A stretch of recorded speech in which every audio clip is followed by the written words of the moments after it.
You, Commissioner, for the kind words. Prime Minister, Ministers of the Government, Leader of the Opposition, Acting Commissioner, Chief of Staff, and other heads of the Joint Services, former commissioners,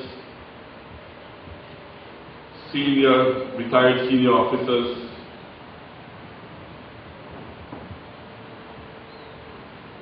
the DPP, junior officers of the force, ladies and gentlemen all. I am particularly pleased to have this opportunity to address you this morning. The Guyana Police Force is one of the oldest institutions in our country. This organization has a strong and proud tradition of service to the people of Guyana. You, the officers and the ranks of the Guyana Police Force today, are the inheritors of a rich and proud history created by those who came before you. This, of course, has placed a great responsibility on all of you to take forward this organization in this new times, to build on its rich tradition and to make it one that all Guyanese can be proud of. I want to take this opportunity to acknowledge the contributions that have been made by the Guyana Police Force to our society, especially during the recently concluded general elections. It is well recognized that social and economic progress and security of a nation are closely correlated. It is for this reason that successive PPP civic governments have worked hard to improve the conditions of this glorious institution. I recall that in 1992, many of the police stations were in a state of neglect. The number of vehicles was also limited, and those that were working were not in the best of condition. The dilapidated physical environment in which the ranks were asked to work sapped their motivation and morale. The shortages of vehicles and equipment harnessed the response to crime. One of the earliest priorities was given, therefore, to recapitalize the police force and in so doing, restore greater dignity to policemen and policewomen. Our record speaks for itself. In 1992, the total capital expenditure for the Guyana Police Force was $45.5 million. Last year alone, by comparison, we spent $484.3 million. We opted firstly to improve the working conditions of the ranks through the construction of new police stations and renovations of others. This was accompanied by an increased injection of resources so as to improve the crime-fighting capabilities through the continuous acquisition and replenishing of vehicles, equipment, and supplies. The police therefore became better equipped to discharge their duties. We also enhanced the legislative framework to support the effort of the police. Among the laws enacted as part of the new legislative architecture geared towards improved crime fighting were those intended to facilitate improved surveillance, place pre-bargaining on our law books, and permit the acceptance of audiovisual testimony in the courts. This was complemented by the promotion of extension mechanisms so as to achieve greater synergies and cooperation between the police and the wider society. Cognizant of the importance of garnering this support, we have also deliberately pursued a more vigorous policy in widening the network of neighborhood community and policing groups, which now work in collaboration with the police force. We sought to modernize the process of crime solving and crime monitoring capabilities of the force. Towards this end, we established the Crime Observatory that is responsible for, among other things, mapping crime trends within the society and compiling statistics that would guide policy making. At present, a crime laboratory is being constructed, and this, when fully completed and equipped, would allow us the benefit of some of the most advanced scientific forensic tools that are around. These capabilities, as we have seen in other parts of the world, have a significant impact on the success of crime solving and crime prosecution. We have also encouraged a wide range of training programs, including overseas training, so as to better equip our ranks to be more effective. Training has always been an integral part to build greater capacity within the Guyana Police Force. You will recall that a deliberate plan was implemented by the government to train 50 cadets who will, in the long term, assume leadership in the force. Officers any succession plan of the force. The objective of the government is to ensure that there would be long-term sustainability of the senior and middle-level management structure of the force. This will bring benefits to this organization. Despite successes, the Guyana Police Force has faced many challenges, some more serious than others. The infiltration of drugs into our country has been and remains a major issue for law-abiding Guyana. On unprecedented levels of violence and criminal activities, which has had a corrupting influence within our society.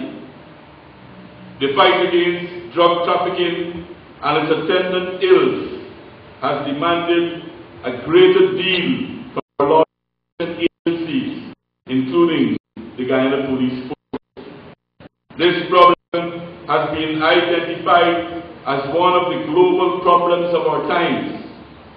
To defeat this will call for a new mindset and a move away from some traditional approaches to problems.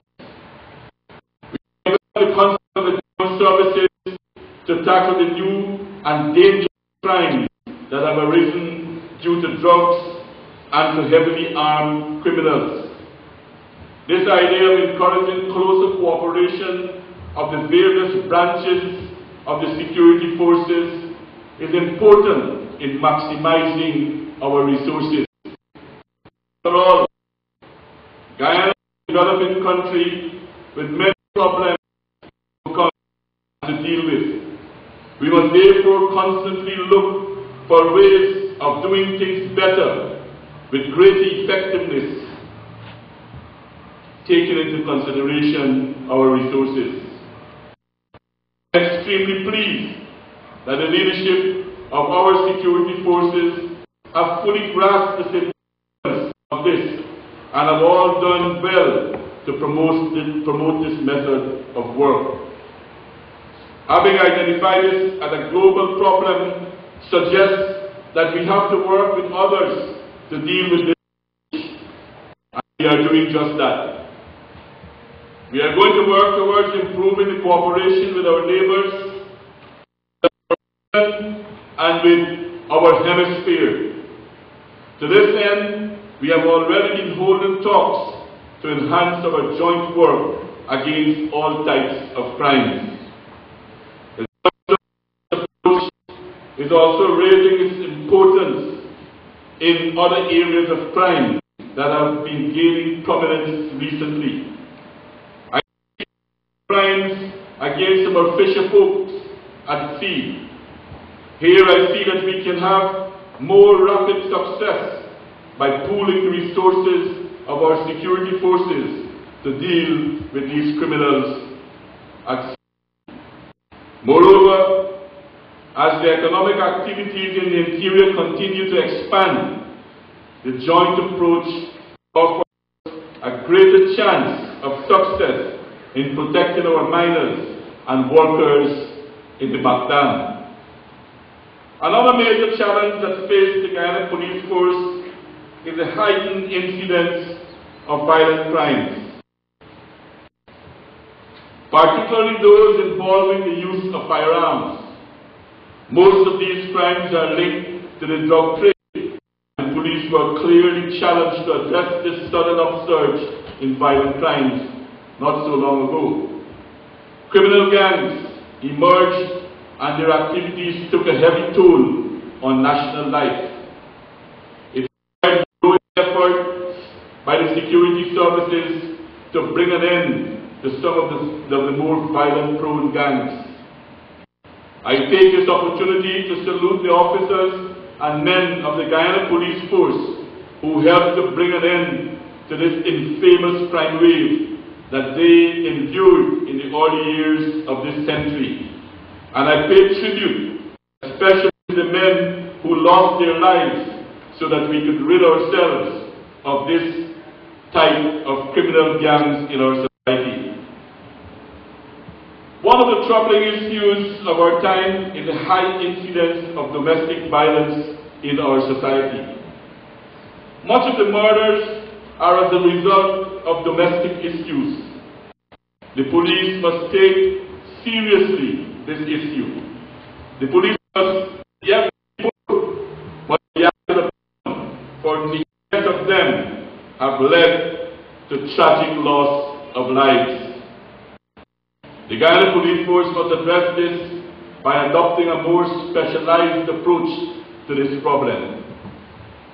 In responding to emerging challenges, the police force has to work closely with the community. Building trust and confidence is a vital aspect of all types of crime fighting. The people and the villages must see the officers and the ranks of the police force as friends and allies. This must be a conscious drive of the force. It is in these areas that we will obtain intelligence and information in solving crimes and bringing criminals to justice. Building stronger relations with communities will also help to make the force more attractive to young people and help to replenish the force. In pursuit of this objective, it is the intention of the government to strengthen the institution of the Guyana Police Force, to provide it with the requisite resources and enabling legal framework with which to undertake its work and to engage with other stakeholders, both local and national, in advancing the cause of security in Guyana. The police force is just a part of the overall system of justice in Guyana, and we will work to ensure that there are improvements in other areas of the justice administration.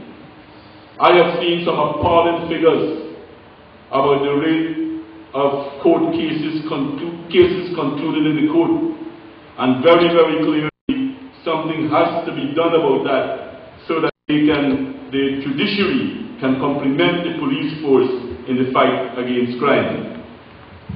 These are areas in the magistracy, the judiciary, the prisons, so to ensure an overarching system that can enhance the overall work of the police. I have spoken about the use of science in fighting crimes in the establishment of the laboratory. However, we must also train our officers and ranks to become more familiar with information technologies and to use it in your daily duties. This has proven to have great benefits in other sectors of our country and in other police organizations around the world, and will also enhance your own efforts in improving the security of our country. We will assign high priority also to helping the police with resources to ensure the gathering of evidence that is intelligence-driven. Police investigations must be thorough, and any arrest made must be premised on justifiable grounds.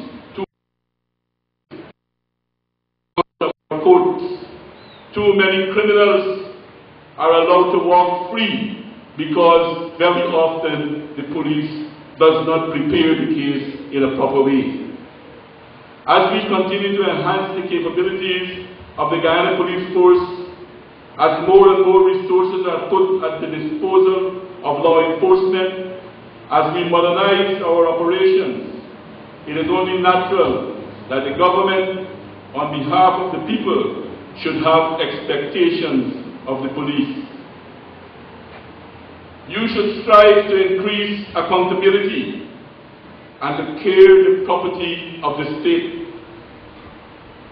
Remember always that we have many issues to deal with, including ending poverty in our society, and therefore we have many other demands on our resources. The government expects, therefore, and demands improved stewardship of the resources assigned to the force, including vehicles, buildings, and equipment. We also urge the Guyana Police Force to continue to work to improve its image with the public. This can yield a great dividend to the force, since, as is well known, the support of the public is extremely important in crime fighting. An improved public image will also attract more recruits. As such, I urge that greater attention be paid to making the force more pleasing in the eyes of the public. It is therefore absolutely necessary for you to work with junior ranks and all sections of society to promote the force as an organization that is well positioned to guarantee the safety of our citizens. Recent incidents that you have referred to, Commissioner, that have occurred in the force have not helped in fostering the good image of the police force. Your task is to negate the negative image of the force and to recapture and to the confidence of the public. If you are to retain public confidence, a number of ills that are plaguing the organization must be tackled frontally. In the first place, corruption must be dealt with condemningly. You cannot deny that a few members of the force have been tarnishing the good image of the organization by their involvement in corrupt activities. All forms of corruption in the force must be rooted out with much vigor. This organization must become an example of cleanliness and transparency in our society. I also wish to see greater professionalism in the work of the Guyana Police Force. I have been very pleased by the progress made in this direction in recent years, which shows that our emphasis on training has paid off. But I would also like to see, as part of the professional outlook of the force, a greater commitment to simple things like courtesy and respect for citizens. The police should not be a law unto themselves. The police are servants of the people and are expected to carry out their work without fear or favor. The powers that you enjoy should be used responsibly, and when dealing with the public, the police should be firm but also courteous and respectful as it enforces the law, and it will improve your image tremendously, I can promise you that. As I have said in my address to Parliament, The government is committed to the principle of the rule of law and to equality of all citizens before the law. There should be no sacred cows. You should continue to work to bring greater respectability and dignity to your office by being firstly guardians of the law and protectors of peace. The job of the police officer is an honorable one. It is a time-honored profession, one that attracts great respect.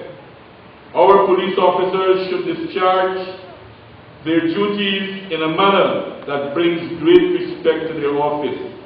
They should take pride and preserve the dignity of their jobs. If by chance there should be alleged transgressions within your midst, then the law should take its course. Persons should be judged before the law and not in the court of public opinion. This is the type of country that we should aim to build, one in which right prevails over might, justice overcomes wrong, and where every member of our society feels valued, free, and secure. The government of Guyana's vision for the Guyana Police Force is that in the short and long term, it should develop into an organization that is efficient, effective, working closely with the community, and firm in the suppression of all forms of criminal activities. I would like the Guyana Police Force to become even more professional and responsive to the needs of our society. I call on you to work with me to ensure that the people of this country feel safe in their society, so that we can all continue the legitimate activities to build a country of peace, progress, and prosperity. This is the charge that I give to you today, the leadership of the Guyana Police Force. Thank you very much for your attention.